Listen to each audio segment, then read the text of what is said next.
يا مساء الخير عليكم. النهارده انا جايبه مشتريات وحابه افرجكم عليها وهقول لكم كمان الاسعار بتاعتها. مبدئيا كده هبدا بستاند الشوزات اللي زي اللي قدامكم دوت. زي انا جبت عملت لكم ريفيو عن ستاند الهدوم، فما ترددتش خالص ان انا اجيب ستاند الشوزات ديت، وهعمل لكم كمان ريفيو عنه واقول لكم اذا كان حلو ولا لا. بس طبعا هو هيطلع حلو لانه اكيد نفس الماتيريال بتاعت ستاند الهدوم. تمام، نبدأ بعد كده بقى نشوف ايه اللي موجود في البوكس. اول حاجة جبتها كانت الصينية الصغنونة ديت. هي حلوة، تشيل 4 كوبايات وقوية من لمين قوي، وكان تمنها 20 جنيه. تمام، وجبت الصينية الكبيرة ديت جميلة وقوية جدا، ميلامين برضو قوي، وكان تمنها 40 جنيه. احنا بنحتاج الصواني دي، بتبقى صواني مختلفة واحجام مختلفة. مفيش بيت اكيد ما بيحتاجهاش. بعد كده جبت ال4 رجول ديت اللي بيتحطوا المفروض تحت الغسالات او التلاجات اللي عم منتشرة جدا على الفيسبوك وكده. جبت ال4 دول حوالي 15 جنيه.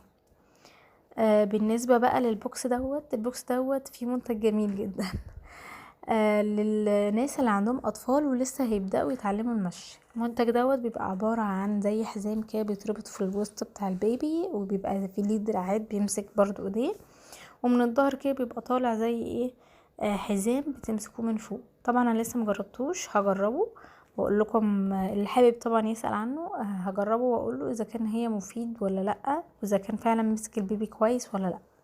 تمام، والمنتج ده كان عامل 20 جنيه.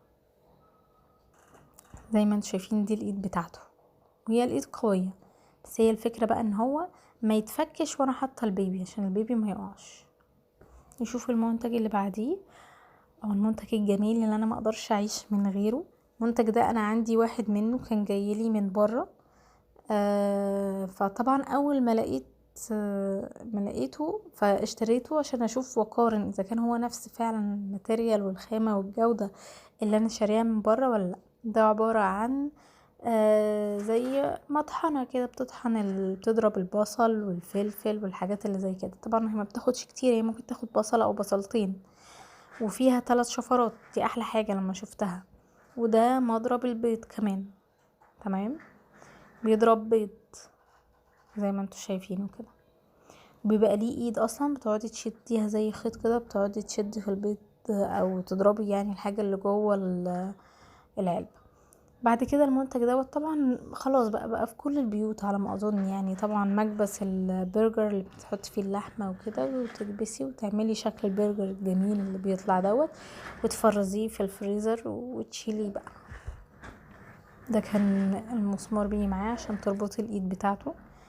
زي ما انتوا شايفين، اهم حاجه وانتوا بتشتروا المنتج افتحوه وشوفوا مكوناته من جوه كامله ولا لا، عشان في منتج جاي انا طبعا في حاجه فيه ما كانتش كامله ورحت رجعتها وجبت غيرها. بس هي الفكره كلها ان انتي بتتضايقي بقى، بتتضايقي ان انتي اشتريتي حاجه ناقصه يعني. بعد كده زي ما انتوا شايفين دي مكيالات.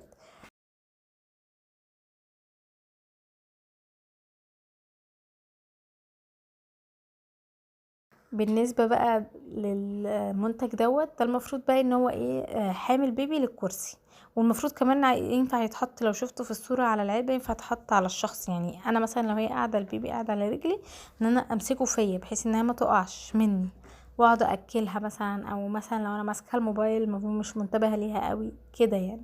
وخلي بالكم ان الجزء الكبير ده اصلا بيبقى في بطن البيبي، والصغير بيبقى في ظهره مش العكس.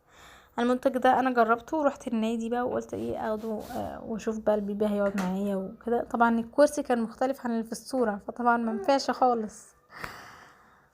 بس لكن هو الخامة بتاعته كويسة وينفع يتجاب، بس هتضطري تجيبي بقى الكرسي تبقي ماشية معايا بيه بقى. المنتج دوت بقى انا كنت جايباه اصلا، هو مرسوم عليه شامبوهات وكده، لكن انا للاسف انا مش جايباه للشامبوهات خالص، انا جايباه للحوض احط عليه اللي هي في السبونشات بتاعتي. ده المنتج بقى اللي ناقص. المفروض هو بيتركب كده زي ما انتم شايفين، ومن قدام المفروض في حاجه بيضه كده بتمسكه، بتربط عليه المسمار ده اللي بيتحط من ورا وبتمسك ويبقى شكلها ابيض. طبعا انا نزلت ورحت بدلتها عادي جدا وجيت.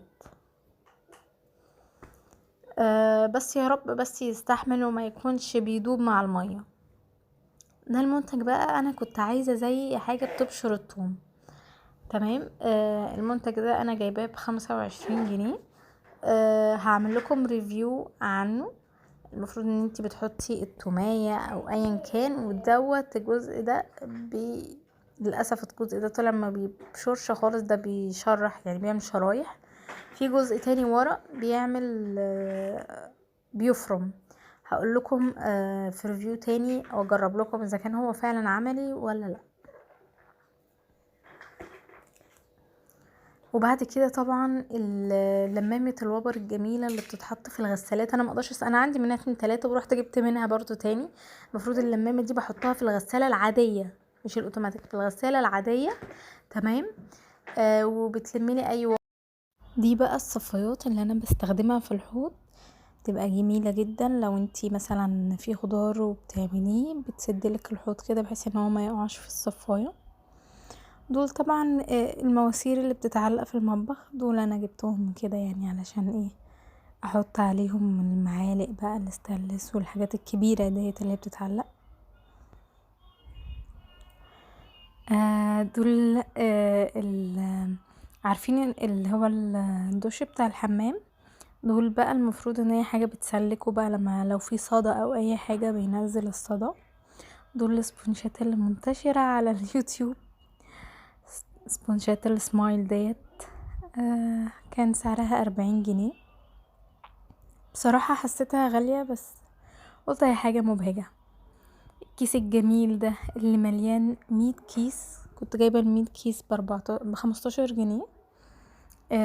زي ما انتوا شايفين كده كيس بيتفتح. تمام. وبعدين بيتحط على الطبق او الحاجة اللي انت عايزة تغلفي بيها بحيث ان الاسترتش في الاخر بيترمي. دي بقى بتاعت معجون السنان، من الحاجات الجميلة جدا جدا جدا اللي انا كنت جايباها. دي انا كنت جايباها ب5 جنيه، ولما نزلت اشتري منها تاني بقت ب15 جنيه تقريبا. تحطي المعجون في البتاع الخضرة ديت. تمام. من هنا وبعد كده تدخليه كده جوه بحيث ان هو يدخل معاكي وتفضلي تلفي يطلعلك كل تنتوفة في المعجون.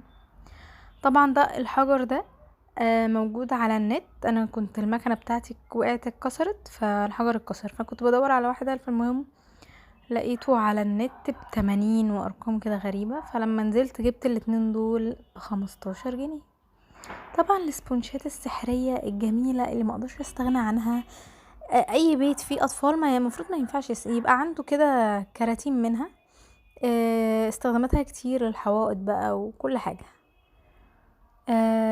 دي صفاء المفروض دي علبة بنحط فيها الصابون بتاع المواعين وتدوسي عليها وكده. المهم العلبة دي انا استخدمتها حوالي اسبوع، كانت جميلة جميلة قوي وعجباني. وبعد كده علقت، هحاول اشوف لها حل.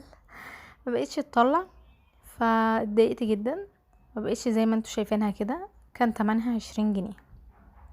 دي برضو سبونج عجبتني خالص. هي المفروض السبونج بتتحط في المية وبتتنفخ، فمفروض هشوفها عملية ولا لا وهقول لكم.